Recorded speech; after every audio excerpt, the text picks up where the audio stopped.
Hello students, मैं कुमकुम Sharma A1 educate lens में आपका स्वागत है। आज की क्लास में हम क्लास 10th का जो लाइफ प्रोसेस डिस्कस कर रहे थे उसी को आगे कंटिन्यू करेंगे। ठीक है, तो हमने लाइफ प्रोसेस में हम क्या पढ़ रहे थे? Life process. ये क्लास 10th का टॉपिक है। ठीक है, प्रोसेसेस लिखा है या प्रोसेस बोलो, एक ही बात है। देखो, लाइफ प्रोसेस में हमने पढ़ा था न्यूट्रिशंस के बारे में, और उसमें हमने मोड ऑफ न्यूट्रिशंस को डिस्कस किया था, मतलब स्टार्ट किया था। मोड ऑफ न्यूट्रिशंस में हमें पता है कि मोड ऑफ न्यूट्रिशंस की अगर हम बात करते हैं तो दो तरीके की होती है। एक होता है ऑटोट्रॉपिक न्यूट्रिशन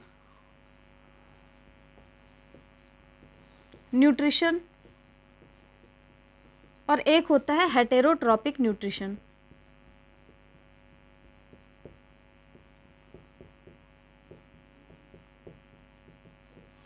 जो ऑटोट्रॉपिक न्यूट्रिशन होता है इसमें दो पार्ट्स होते हैं। एक होता है फोटोट्रॉपिक न्यूट्रिशन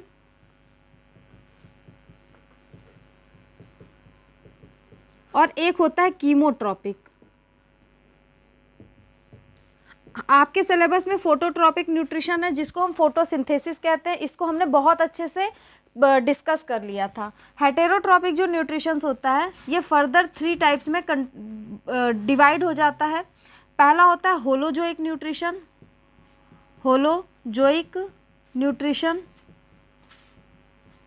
दूसरा होता है सेप्रोफिटिक न्यूट्रिशन और थर्ड होता है पैरासिटिक न्यूट्रिशन। पिछली क्लास में हमने ऑटोट्रॉपिक न्यूट्रिशंस को पढ़ा था और ऑटोट्रॉपिक न्यूट्रिशन में मेनली हमने किसको पढ़ा था? फोटोट्रॉपिक न्यूट्रिशंस को पढ़ा था। ठीक है, आज की जो क्लास है वो हेटेरोट्रॉपिक न्यूट्रिशंस को हम देखेंगे कि होलोजोइक न्यूट्रिशन, सेप्रोफाइटिक और पैरासिटिक न्यूट्रिशंस क्या होते हैं, किस तरीके से इनकी फंक्शनिंग होती है, और भी बहुत कुछ आज की क्लास में हम कंटिन्यू करेंगे। देखो, हेटेरोट्रॉपिक न्यूट्रिशंस की बात करें, ऑटोट्रॉपिक में हमने क्या पढ़ा था? जो भी अपना खाना खुद बनाते हैं, फूड को खुद क्या करते हैं? फॉर्म करते हैं, सिंथेसाइज करते हैं, उसे हम क्या बोलते हैं? ऑटोट्रॉप्स कहते हैं। और जो भी ऑटोट्रॉप्स ऐसा न्यूट्रिशन शो करते हैं, भाई खाना खुद बना रहे हैं, उसे हम ऑटोट्रॉपिक न्यूट्रिशन कह देते हैं।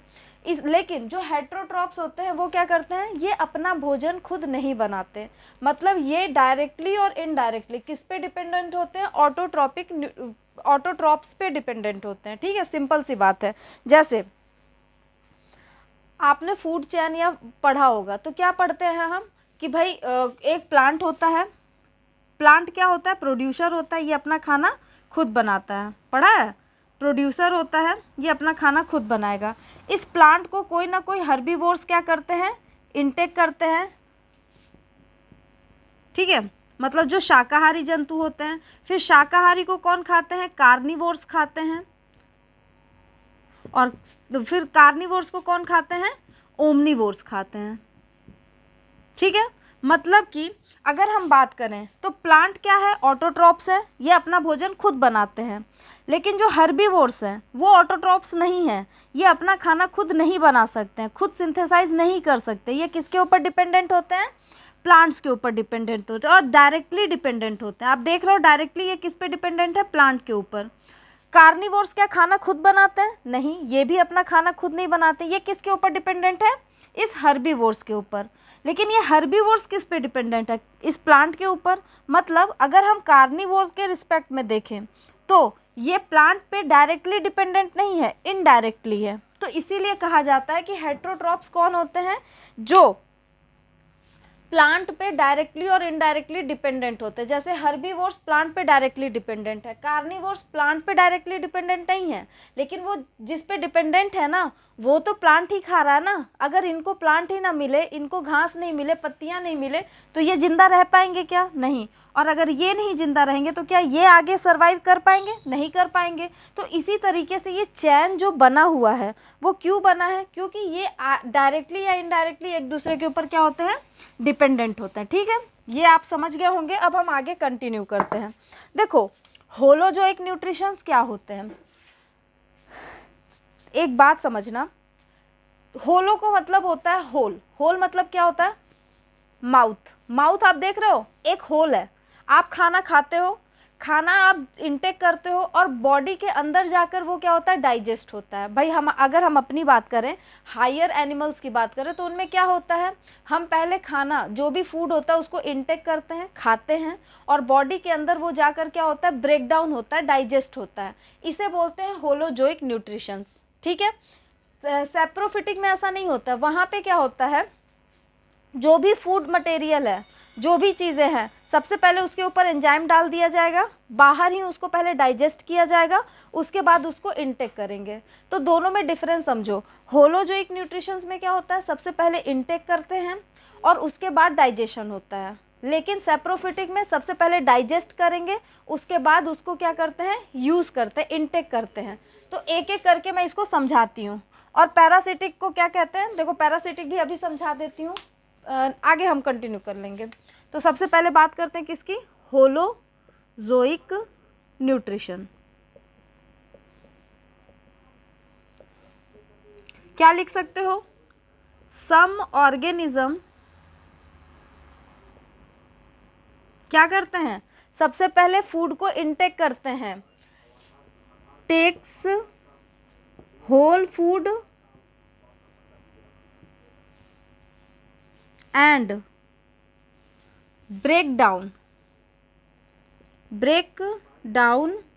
inside their body। सबसे पहले खाना खाते हैं और फिर बॉडी के अंदर जाकर वो क्या होता है, टूटेगा, ब्रेक डाउन होगा, बॉडी के अंदर ही मतलब डाइजेशन कंप्लीट होता है। और ये किस में पाया जाता है, अगर इसके एग्जांपल्स की हम बात करें, जैसे ह्यूमंस में इसी तरीके का डाइजेस्टिव सिस्टम देखने को मिलता है। हम पहले भाई खाना खाते हैं, बाद में जाके वो डाइजेस्ट होता है ना। दूसरा होता है सेप्रोफिटिक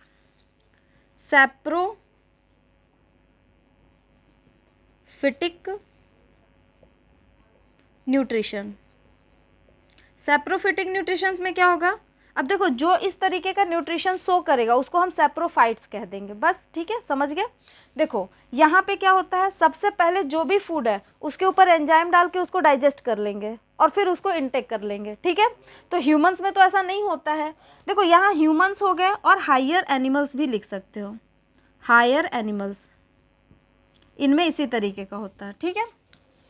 सेप्रोफिटिक में क्या होता है, सम ऑर्गेनिज्म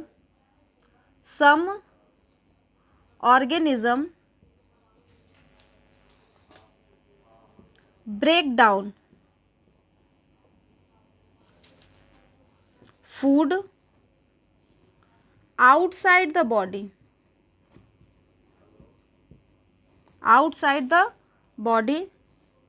and then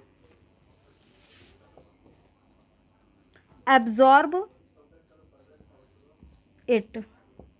ठीक है, मतलब क्या होता है, होलोजोइक न्यूट्रिशंस में सबसे पहले हम खाना खाते हैं, उसके बाद बॉडी के अंदर जाकर वो डाइजेस्ट हो जाता है। सेप्रोफिटिक में ऐसा नहीं होता, सबसे पहले डाइजेस्ट होगा, उसके बाद उसको इनटेक किया जाएगा। इसके एग्जाम्पल बड़े इंपॉर्टेंट हैं, आपके एनसीईआरटी में पूछे गए हैं तो आपको पता होना चाहिए। जैसे फंजाई, दूसरे क्या होते हैं, ईस्ट, ठीक है, और फिर क्या होते हैं, मशरूम। ये सारे क्या होते हैं, आपके सेप्रोफिटिक न्यूट्रिशंस में आते हैं और इनको क्या बोलेंगे, सेप्रोफाइट्स कहते हैं, ठीक है। देखो फंजाई आप देखते हो, नॉर्मली आप देखते हो जो ब्रेड होता है, जब उसमें थोड़ा सा मॉइस्चर आ जाए, भाई मान लो किसी भी तरीके से थोड़े पानी की बूंदे मॉइस्चर आ गया, तो उस पर ना छोटे छोटे वाइटनेस आ जाती है, वो एक्चुअली ये फंजाई ही होता है, ठीक है, उसकी एक वैरायटी होती है। ईस्ट का यूज़ आप कहाँ करते हो, जो अल्कोहल इंडस्ट्री होती है वहाँ पे इसका यूज़ किया जाता है। और मशरूम तो आप अपने आसपास देखते ही हो। तो ये सारे के सारे क्या होते हैं, सेप्रोफाइट्स होते हैं और ये कैसा न्यूट्रिशन शो करते हैं, सेप्रोफिटिक न्यूट्रिशन शो करते हैं।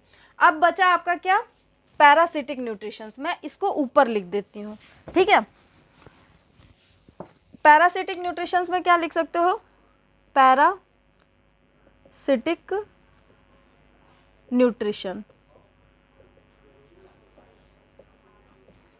देखो पैरासिटिक न्यूट्रिशन जो होता है ना, वहाँ पे एक चीज़ आप याद रखना कि कोई भी, इसको कैसे याद रखो, मैं एक ट्रिक बताती हूँ आपको। पी से पैरासिटिक है ना, P पी से याद रखो पुअर, पुअर गेस्ट। कभी कभी आपके घर में ना पुअर गेस्ट आ जाते हैं, वो क्या करते हैं, आपके घर में आए, रहे, खाना वाना खाया, मस्त एंजॉय किया, और लास्ट लास्ट जाते जाते ना भिड़ाई खोरी कर जाते हैं, मतलब कि बोल के जाएंगे, अरे उनका बच्चा तो ये कर रहा था, आपका बच्चा ऐसे ही नालायक जैसा घूम रहा है। आता है ना गुस्सा, बहुत गुस्सा आता है। तो वो जो पुअर गेस्ट होते हैं ना, वो क्या करते हैं, भाई आए, रहे, आपके आपके घर में रहे, मतलब उनको शेल्टर मिला, आपका खाना खाया, आराम से उनको फूड भी मिल गया, लेकिन उनको तो प्रॉफिट हुआ, पर क्या आपको कोई प्रॉफिट हुआ? नहीं, जाते जाते आपको कहीं ना कहीं लॉस दे के गए। तो बस पैरासाइट भी वैसे ही होते हैं, यहाँ पे एक को प्रॉफिट और एक को क्या होता है, लॉस। प्रॉफिट को प्लस से दिखा रहे हैं, लॉस को माइनस से दिखा रहे हैं। मतलब कोई भी प्लांट या फिर एनिमल्स जो होते हैं, उन पर दूसरा प्लांट या एनिमल आकर क्या करता है, बैठ जाएगा, और उससे क्या करेगा, बैठा मतलब एक शेल्टर ले लिया, और प्लस उससे न्यूट्रिशंस भी ले रहा है, लेकिन उसके बदले में जिस प्लांट पे वो बैठा है उसको कोई प्रॉफिट नहीं दे रहा है। तो एक को तो प्रॉफिट हो रहा है, एक को तो रहने के लिए घर मिल रहा है, खाने के लिए खाना मिल रहा है, लेकिन दूसरे को क्या, लॉस हो रहा है।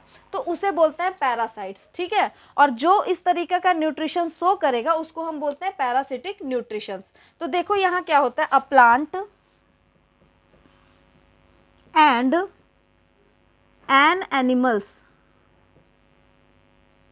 विच लीव्स, विच, क्या आपको दिख रहा है, मैं एक बार देख लेती हूँ। हाँ जी दिख रहा है, चलो ठीक है। विच leaves another plant and animals, और क्यों उसके ऊपर वो लीव कर रहा है, बैठ रहे हैं, रह रहे हैं, फॉर शेल्टर एंड फूड, ठीक है। तो ऐसे जो होते हैं, इस तरीके का जो न्यूट्रिशन शो करेंगे उनको क्या बोलते हैं, पैरासिटिक न्यूट्रिशंस कहते हैं। और जो ये करते हैं उसे पैरासाइट्स कहते हैं। एग्जाम्पल्स बहुत इंपॉर्टेंट है, आपके एनसीईआरटी में दिया है, ठीक है। ये भी इंपॉर्टेंट है और ये भी इंपॉर्टेंट है। क्या होता है समझो। सबसे पहले आपने देखा होगा बालों में जुएं आ जाते हैं, आते हैं ना। क्या जुएं जो आते हैं उससे आपको कोई फ़ायदा है? नहीं, लेकिन उनको फ़ायदा है कि नहीं? हाँ है। उनको रहने के लिए घर मिल गया है और वो आपका खून चूसते हैं, तो उनको खाने के लिए खाना भी मिल गया है। तो क्या होता है, लाइस, ठीक है। दूसरा आपने देखा होगा जो दीमक हो जाते हैं, जैसे कहीं पे भी दीमक, जहाँ लकड़ियाँ होती हैं वहाँ दीमक लग जाते हैं। तो दीमक तो लकड़ी पर बैठ के क्या करती है, उसको खाती है, उसको खाना मिलता है, लेकिन लकड़ी क्या हो रही है, बर्बाद हो रही है।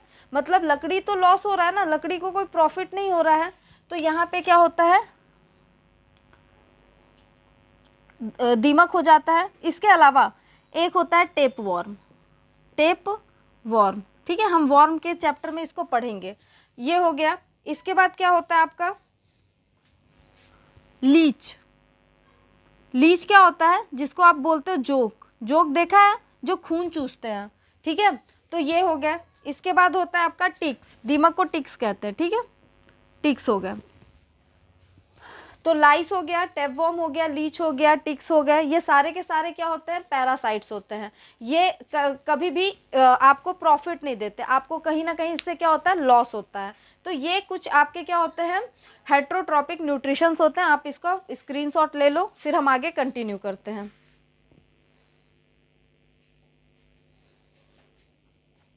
हो गया, चलो ठीक है।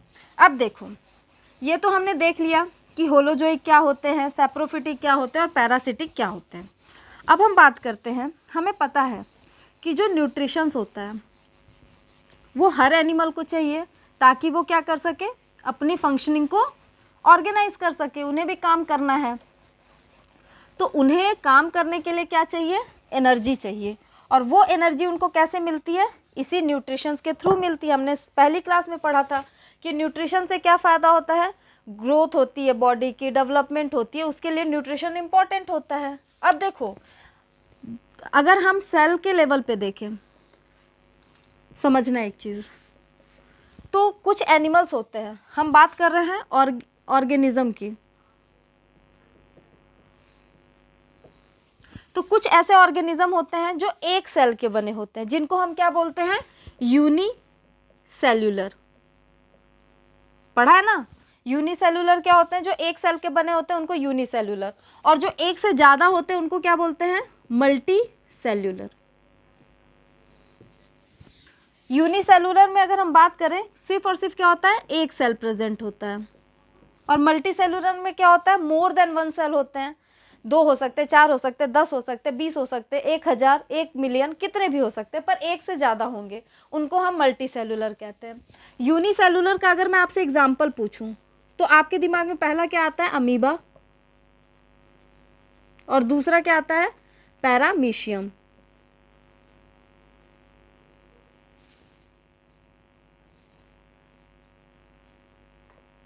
ठीक है, अमीबा आ जाता है, पैरामीशियम आता है। अब देखो, क्योंकि ये यूनिसेल्यूलर है, इनको भी भाई, ये भी तो एक सेल के बने हैं ना, तो एक सेल के बने तो इनको भी तो क्या चाहिए, एनर्जी चाहिए, मतलब ये भी क्या करेंगे, फूड को इनटेक करेंगे। लेकिन इनमें कोई वेल डेवलप्ड ना तो ऑर्गन होता है, ना ही कोई सिस्टम होता है। ठीक है, तो यहाँ पर किस तरीके से न्यूट्रिशंस होता है, हम अभी ये इसको देखेंगे। तो देखो, सिंपल सी बात है, अगर हम एक अमीबा बनाएं, ठीक है, ये एक अमीबा बना दिया, आपको पता है कि अमीबा का कोई शेप नहीं होता है, ये न्यूक्लियस है और ये साइटोप्लाज्म है इसमें। अब मान लो यहाँ पे एक फूड वैक्यूल है, ये क्या है, एक फूड, सॉरी वैक्यूल नहीं, फूड है, पार्टिकल्स, और ये क्या है, अमीबा है। तो होता क्या है समझना, सबसे पहले ये जो आपको, क्योंकि अमीबा का कोई अपना शेप नहीं होता है, ठीक है, तो ये क्या करते हैं, जो आपको इनकी आर्म लाइक स्ट्रक्चर दिख रही है ना, ऐसा लग रहा है आर्म है नहीं, सिर्फ आर्म लाइक स्ट्रक्चर, उनमें फिंगर लाइक प्रोजेक्शन आ जाते हैं कुछ इस तरीके से, और ये फूड को क्या करेंगे, ट्रैप कर लेते हैं, मान लो इस तरीके से, और फिर उसके बाद ये पूरी तरीके से फूड को ट्रैप करके एक वैक्यूल बना देंगे। मान लो ये फूड है,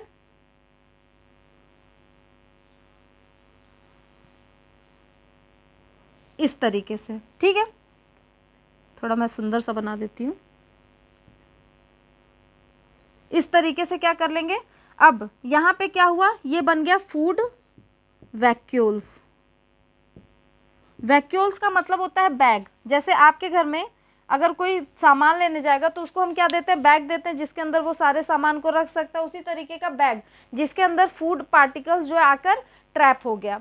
अब इसके बाद क्या करते हैं, ये क्योंकि ये फूड पार्टिकल्स क्या है, कॉम्प्लेक्स है, तो इसको सबसे पहले तोड़ा जाएगा और सिंपलेस्ट फॉर्म में कन्वर्ट कर दिया जाएगा, और कन्वर्ट करने के बाद फिर इसे जैसे ही कन्वर्ट हो जाएगा तो जो साइटोप्लाज्म है इसमें इसको भेज दिया जाएगा, और किस तरीके से, डिफ्यूज़न की प्रोसेस से। ठीक है, तो इस तरीके से क्या होता है, जो फूड पार्टिकल्स होते हैं उसको वो डाइजेस्ट कर लेते हैं। तो क्या होता है, जो भी अमीबा होता है, हाँ एक चीज़ और समझिएगा, ये जो फिंगर लाइक प्रोजेक्शन आप देख रहे हो ना, इसे बोलते हैं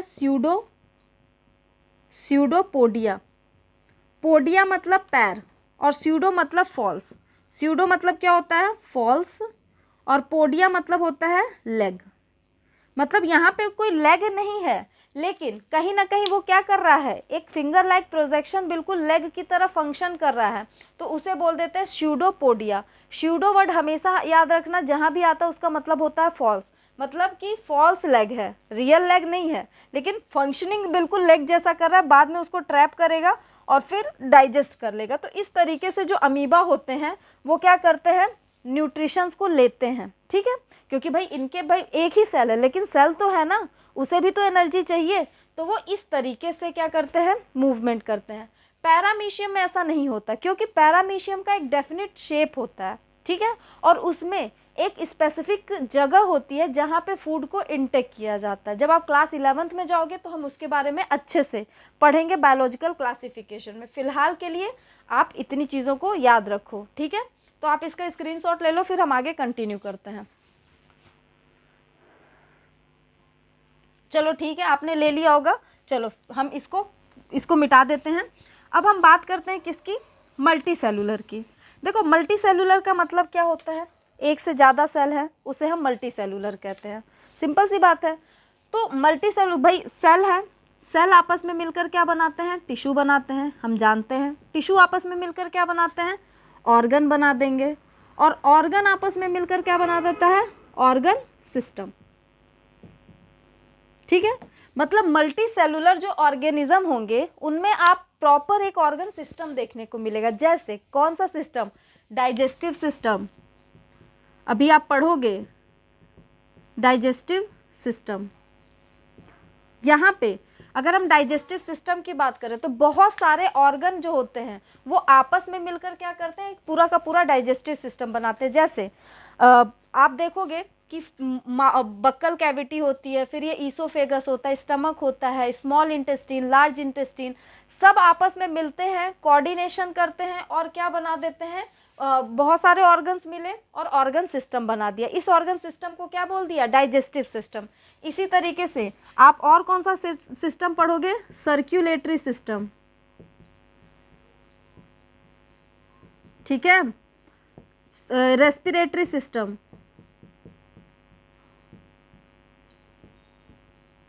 तो ये सारे सिस्टम किस में देखने को मिलेंगे आपको, मल्टी सेलुलर ऑर्गेनिज्म में। हमको इन सबको 1 बाय 1 करके पढ़ना है, लेकिन नेक्स्ट क्लास में। ठीक है, तो मल्टी सेलुलर क्या होता है, सेल्स आपस में मिलकर टिश्यू बनाए, टिश्यू आपस में मिलकर ऑर्गन बनाए, और ऑर्गन आपस में मिलकर क्या बनाते हैं, ऑर्गन सिस्टम। जैसे डाइजेस्टिव सिस्टम, सर्कुलेटरी सिस्टम और आपका रेस्पिरेटरी सिस्टम। ठीक है, अब एक चीज़ समझना कि न्यूट्रिशंस जो होते हैं, हम खाना खाते हैं, और हम खाना क्यों खाते हैं, ताकि हमारे जो सेल्स हैं उनको एनर्जी मिल सके, वो अपने काम को कर सके।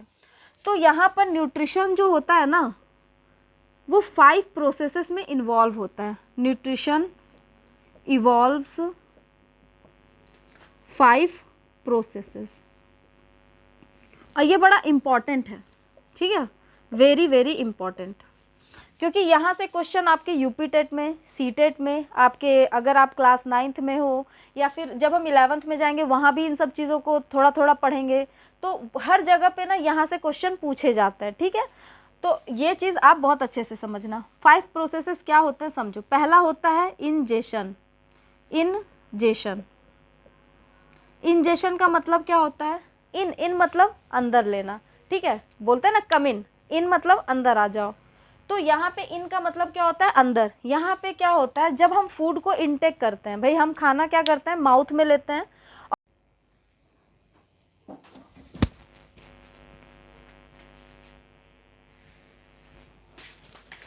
सॉरी फॉर डिस्टर्बेंस, चलो हम यहाँ पे कर रहे थे इजेशन। तो न्यूट्रिशंस की 5 प्रोसेसेस होती है। सबसे पहला होता है इजेशन। इजेशन का मतलब क्या होता है, इन। यहाँ पे देखो इन आ रहा है ना, इन से मतलब क्या होता है, इनटेक ऑफ फूड। भाई कहते हैं ना कम इन, तो अंदर आ जाओ, मतलब इनटेक ऑफ फूड। हम पहले खाने को अपने माउथ कैविटी में या बक्कल कैविटी में लेते हैं, उसे बोलते हैं इनटेक ऑफ फूड, या फिर कह सकते हो इजेशन। उसके बाद होता है डाइजेशन। जो भी खाना हमने लिया है उस खाने का हम क्या करते हैं, हमारे ईसोफेगस से होते हुए वो स्मॉल इंटेस्टाइन, फिर हमारे कहाँ जाता है, पहले स्टमक, फिर स्मॉल इंटेस्टाइन, फिर लार्ज इंटेस्टाइन। इस तरीके से उसका क्या होता है, ब्रेक डाउन होता है। और ये जो ब्रेक डाउन होता है ना, वो हमेशा वाटर के प्रेजेंस में होता है, इसीलिए बोलते हैं हाइड्रो।